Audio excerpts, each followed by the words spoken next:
The word of God that is given to us today is Psalm 129, New International Version.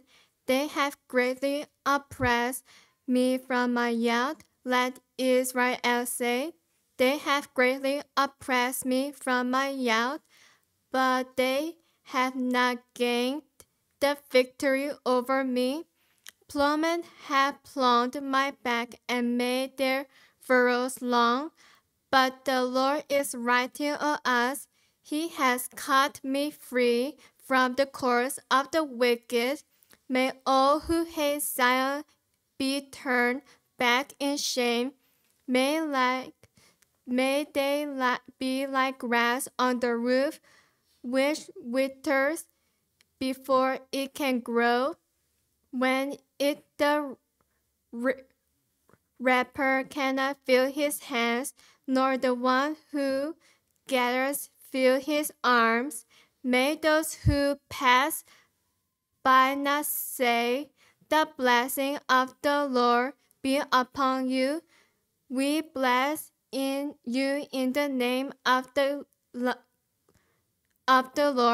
Amen. It is the word of the living God.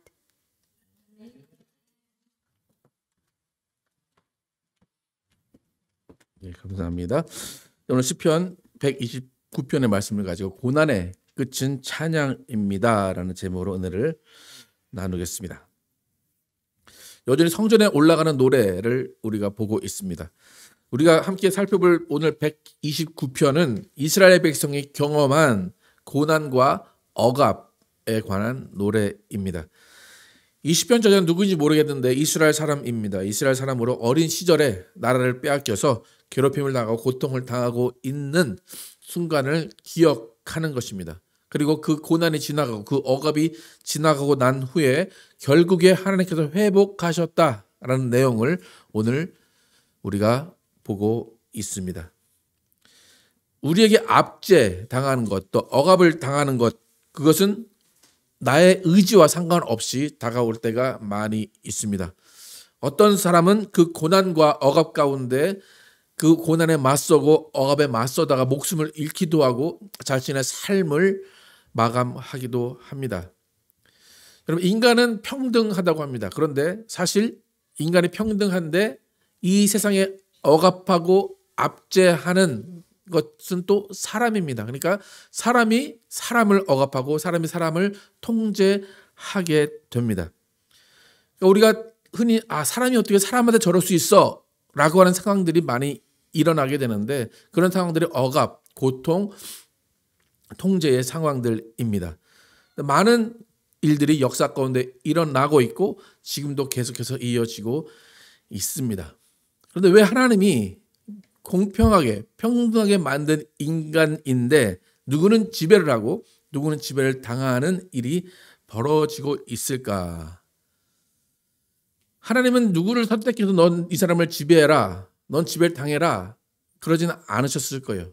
그런데 하나님의 지으신 목적과는 다르게 인간이 스스로 나는 이 사람을 지배해도 돼 라고 착각했기 때문에 그 사람을 지배하게 되고 어느 나라가 어느 나라를 지배하게 됩니다. 여러분, 우리는 인간은 죄인으로 태어났다라고 우리는 인정을 합니다. 죄인이라는 것과 악인이라는 것은 다릅니다. 우리 모두 죄인이에요. 하지만 죄인임에도 우리는 악할 수 있고 또 죄인임에도 선할 수 있음을 우리는 알아야 됩니다. 그러니까 모두 태어나자마자 죄인의 신분으로 태어나요. 그런데 많은 사람이 처음부터 악하진 않아요. 여러분, 아이들 보면 악하다고 생각이 듭니까? 아이들은 악하지 않아요. 그런데 아이들이 어떤 경험을 하게 되고 어떤 충격을 받게 되고 어떤 습관적인 것이나 어떤 후천적으로 악을 선택하기 때문에 악인으로 자라나게 됩니다. 성경은 그 악인이 어떻게 만들어지는지 이야기합니다. 함께 잠언과 시편 함께 보겠습니다. 잠언 14장 22절 시작. 악을 꾀하는 사람은 길을 잘못 가는 것이나 선을 계획하는 사람은 인자와 진리를 얻는다. 시편 119편 시작. 악을 따르는 자가 가까이 왔습니다. 그들은 주님의 법과 거리가 먼 자들입니다. 데살로니가전서 시작. 악은 어떤 모양이라도 버리라. 네, 잠언 그다음에 잠언 지나갔나요? 예, 악을 시작. 악을 꾀하는 사람은 길을 잘못 가는 것이나 선을 계획하는 사람은 인자와 진리를 얻는다. 잠언 16장 시작. 악을 떠나는 것은 정직한 사람이 가는 큰 길이니 그 길을 지키는 사람은 자기의 생명을 지킨다. 그러니까 이 지금 악에 대해서 말하고 있는 성경 구절을 보면 악을 선택한다라는 의미가 있습니다. 악을 따른다라고 하고 너희는 악을 버리라라고 합니다. 그러니까 악을 따라가기 때문에 악인이 되는 것이지 처음부터 나는 악해라고 하는 것이 아니에요. 그러니까 악이라는 것을 앞에 있는 그 상황 가운데 선택했기 때문에 그 사람은 악인이 된 거고 선한 사람은 그 악을 멀리했기 때문에 선한 사람이 되는 겁니다. 그러니까 악인이라는 것은 모르고 악인이 되는 경우는 없어요. 악인이라는 것은 알고 그 일을 행하기 때문에 악인이에요. 꾀한다, 따른다라고 그래요. 그렇기 때문에 내가 악을 취하든지 버리든지 할 수 있는 결단이 우리에게 필요하다는 것입니다. 그런데 왜 그 사람은 악을 선택해서 악인이 됐을까? 내 입장에서 보면 그 악을 선택 안 해야 되는 게 아닌가 당연히. 왜 그 악을 선택할까라고 우리는 궁금해할 수 있어요. 그런데 그 악을 선택하게 되는 근본적인 이유는 뭐냐면 우리 인간 모두 안에 모두에게 내재되어 있는 나 중심성이라는 죄의 뿌리가 있는데 그 뿌리가 어릴 적의 교육이라든지 충격적인 경험이라든지 잘못된 지식의 습득이라든지 생활 방식에 의해서 나 중심성이 계속 변질되고 나 중심성이 이기적으로 자리 잡으면서 나 중심성이 커지다 보면 그것이 악을 선택하는 원인이 됩니다. 그럼 여러분 다 나 중심성입니다. 아시죠? 그죠? 나를 사랑하라고 그랬잖아요. 그래서 이웃을 사랑하는데 누구 몸같이 사랑하라? 내 몸같이 사랑하라. 그거는 당연한 성경의 법칙이고 하나님이 그렇게 만드셔서 자기를 사랑해야 돼요. 자기 애가 있어야 돼요. 모든 인간은 자기를 사랑하는 마음이 있습니다. 그런데 그게 지나치게 되면 자기 애가 지나치게 되면 그것이 악이 된다는 거예요. 뭐 자기 몸도 그렇고 자기의 재물도 그렇고 자기의 명예도 그렇고 자기에게 속한 어떤 것이 지나치게 과도하게 사랑하게 되면 그것이 악을 선택하는 길이 된다는 거예요. 그래서 이렇게 자기 애가 지나쳐서 자기 자신을 과도하게 사랑하거나 나만 중요한 존재를 여기는 심리적 특징에 대해서 그 용어가 있어요. 어떤 병명이라고 할 수 있고 심리학적으로 정의하는 용어가 있는데 나르시즘이라고 그래요. 들어보셨습니까? 나르시즘? 그러니까 나르시즘은 심리학적 또 정신의학적으로 자기애성 인격 장애라고 그래요. 자기애성 인격 장애예요. 예. 그러니까 나르시즘 중에도 가장 심한 단계가 뭐냐면 극단적인 나르시즘이에요. 극단적인 나르시즘. 근데 이 극단적인 나르시즘의 대표적인 인물이 누구냐면 독일의 히틀러가 극단적인 나르시즘의 표본이에요. 그리고 극단적인 나르시즘은 결국 악으로 발전이 됩니다. 여러분 나르시즘의 큰 특징이 뭐냐면 타인이 있어요. 타인을 나의 성공과 만족을 위한 단순한 도구로 여기게 됩니다. 또 목적과 수단을 가리지 않고 나의 이익을 위해서 타인이 내 일을 이루어 주어야 된다고 생떼를 씁니다. 또 타인을 이용하기 위해서 그 많은 주위의 사람들을 내 편으로 모으려고 합니다.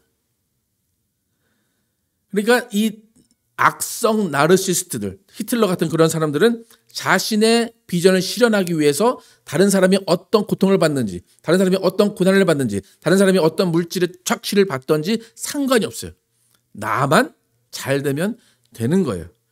그래서 지금 파워포인트 보시면 나르시스트의 성격 장애를 한번 몇 개를 보겠습니다. 여러분 내가 저기 포함되나 안 되나 한번 보시기 바랍니다. 첫 번째는 과도한 자기 중요성 인식이에요. 두 번째는 끝없는 찬사와 존경을 요구합니다. 세 번째는 타인을 이용하고 착취합니다. 네 번째는 공감력이 부족하고 기존의 관계에서 빈번한 문제가 발생해요. 그리고 새로운 인간관계를 지속적으로 찾게 됩니다. 또 비판을 받으면 극도로 불안해하거나 극도로 분노합니다. 이렇게 이런 장애를 가진 사람들은 인간관계에서 계속 갈등이 일어나요. 결국 주변 사람들을 소진시키는 경우가 많아요. 계속 주변 사람들이 떠나가요. 그러니까 나는 또 주변 사람들 또 찾아야 돼요. 계속 찾고 그러니까 이 동네에서 저 동네 이사 가야 되고 계속 돌아다니는 사람들이 나르시스적인 사람입니다. 어떻습니까? 나는 아닌 것 같죠? 네. 이렇게 사람이 사람을 억압하고 자신의 이익을 위해서 사용하는 것을 악이라고 합니다. 그러니까 이런 악을 선택한 사람들이 우리 주위에 분명히 있다는 겁니다. 그런데 이런 사람들이 우리 주위에 있어요. 만약에 나르시스트 같은 사람들, 아까 전에 제가 쭉 여러 가지 특징들을 보여드렸는데 이 특징들을 볼 때 이 사람이 이런 것 같아 라고 해요. 그러면 가장 심리학자들이 추천하는 이 상황들을 해결하고 이 상황을 모면할 수 있는 방법이 뭔지 아십니까? 내 옆에 나르시스트가 있어요. 그래서 내가 너무 힘들어. 나를 이용해 먹으려고 그래. 그리고 가장 심리학자들이 가장 좋은 방법으로, 가장 간단한 방법으로 사용하는 방법이 뭐라고 하는지 아십니까? 네, 빨리 손절하라는 겁니다. 네, 빨리 떠나라는 겁니다. 그냥 연락 받지 말고 차단하고 그냥 무시하고 그냥 그 사람은 그냥 그렇게 살도록 놔두라는 거예요. 그게 이제 심리학자들이 말하는 겁니다. 이게 심리학자들이 말한 거고요. 목사는 어떻게 말해야 될까요? 네, 전 심리학자가 아닙니다. 네, 여러분 옆에 나르시스트가 있어요. 그러면 어쩔 수 없이 그 사람과 같이 지내야 될 수밖에 없는 상황들이 있어요. 그러니까 그냥 동네 사람이면 안 보면 되죠. 예. 그럼 손절하면 돼요. 그런데 나랑 가깝게 살아야 되고 어쩔 수 없이 봐야 되는 그런 사람들이 있어요. 난 너무 괴로워요. 그때는 어떻게 해야 될까? 지금 오늘 시가 이스라엘의 그런 상황이에요. 어린아이가 태어났더니 내 나라가 빼앗겼어요. 그래서 억압을 당하고 있어요. 계속 착취를 당하고 있고 계속 무시를 당하고 있어요. 그 상황 가운데 내가 나라를 벗어날 수도 없고 이 문제를 해결할 수 있는 방법은 내가 죽는 것밖에 없어요. 그러면 그 상황 가운데 어떻게 해야 될까? 성경은 억압과 착취가 있는 상황 가운데 어떻게 하라고 가르치고 있을까? 오늘 본문 4절에서 8절이 그 일을 알려주고 있습니다. 4절부터 8절까지 읽겠습니다. 시작. 여호와께서는 의로우사 악인들의 줄을 끊으셨도다.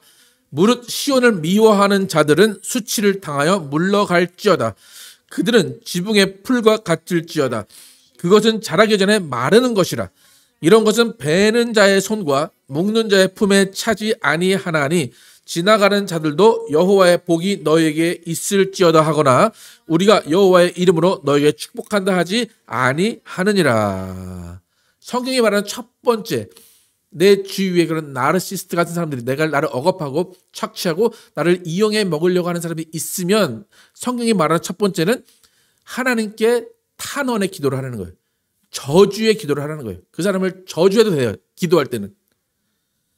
그러니까 우리가 하나님 앞에 어떤 나쁜 말이라도 여기도 보시면 무릇 시온을 미워하는 자들은 수치를 당하면 물러갈지어다. 그러니까 저주를 하는 거예요. 그러니까 우리가 할 수 있는 최선의 방법은 좀 아까 손절이라고 그랬잖아요. 손절할 수 없으면 하나님께 기도하는 건데 기도할 때 어떻게 기도해요? 하나님 저 사람을 물리쳐 주세요. 저 사람 끊어주세요.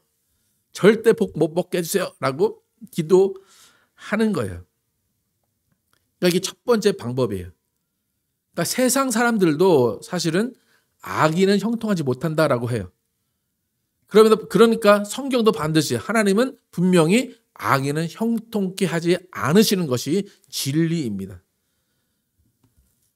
하나님께서 악인을 형벌하시고 갚으신다는 것을 믿으면서 우리는 기도해야 돼요.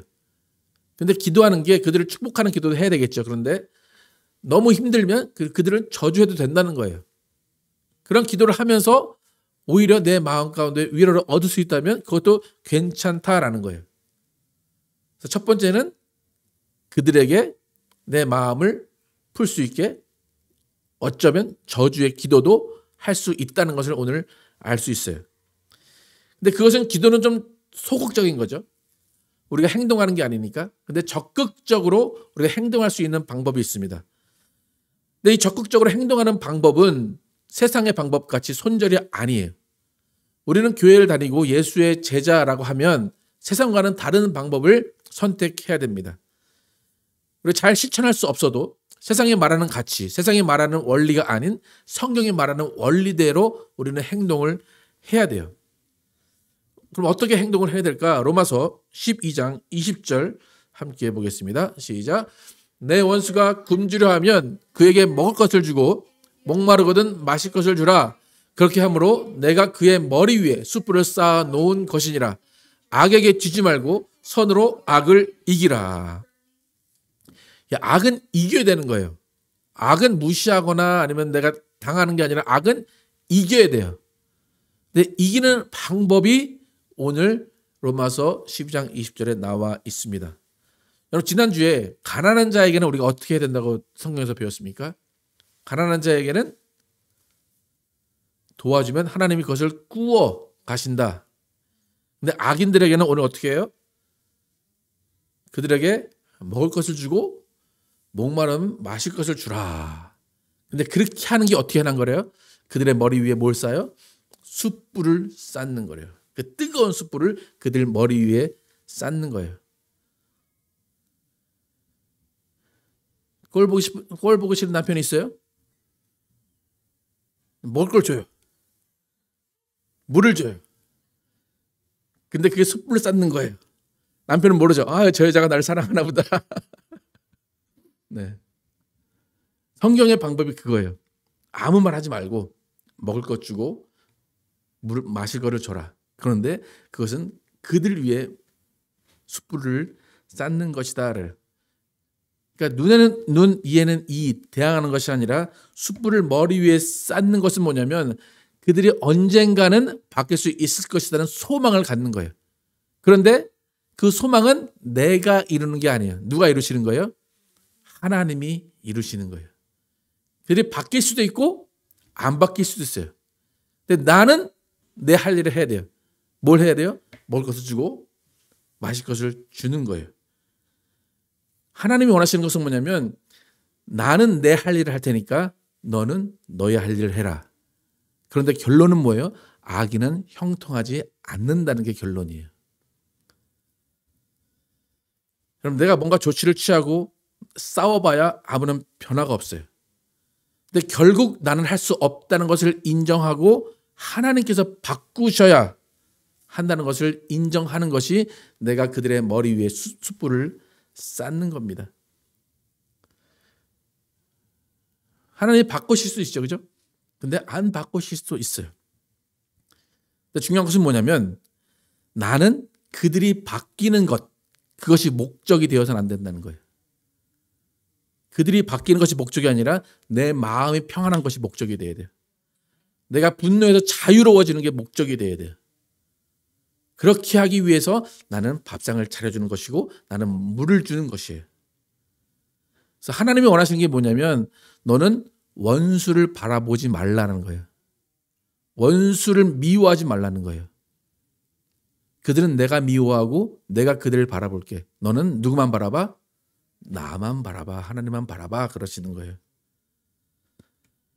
그 하나님의 일하심을 기대하고 내 할 일을 하고 있으면 결국 하나님이 일하셔서 우리는 하나님을 찬양할 수밖에 없다는 거예요.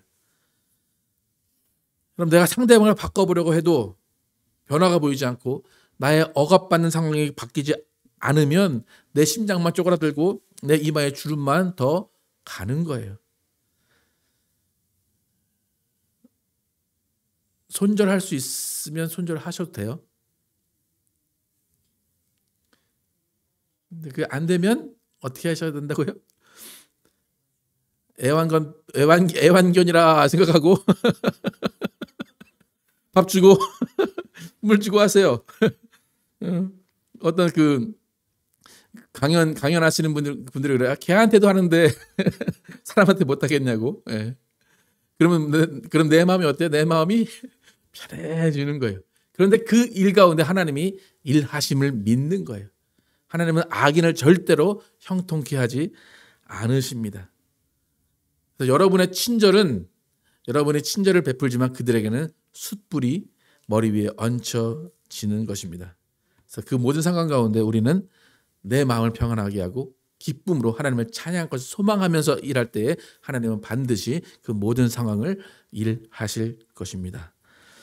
결국 악으로 대하는 것이 아니라 선으로 악을 이겨야 한다라는 것이 성경의 가르침이에요.